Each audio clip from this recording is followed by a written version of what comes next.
when this one is 100%.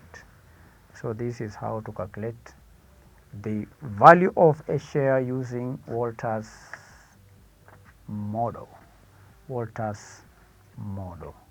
Thank you, learners, for being attentive in this lesson.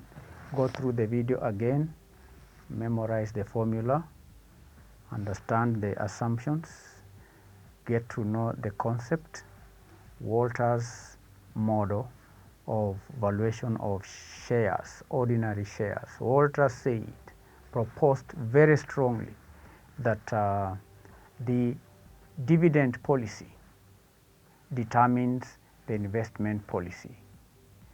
The valuation of the share of a company is determined by the dividend policy. You saw the three scenarios where the return is greater than the cost of equity. Then the dividend policy, the optimal dividend policy would be 0%. The company should not pay the dividends. Where the return on investment is lower than the cost of equity, okay, then the optimal dividend policy at that point, Walter proposed that it should be 100%. It would be beneficial if the company pays the ordinary shareholders their money in terms of dividends so that they can invest elsewhere to maximize their wealth.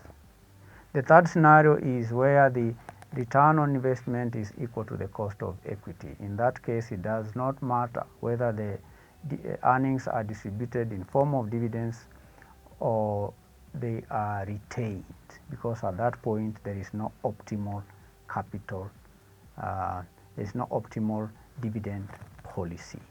So we saw that, we looked at the assumptions, and we saw the mathematical equation based on the assumptions. We have worked out an elaborate illustration, an example here on the board. So it's your work now to internalize what you have learned, memorize the formula, understand the concept so that you are able to reproduce the same under any circumstance.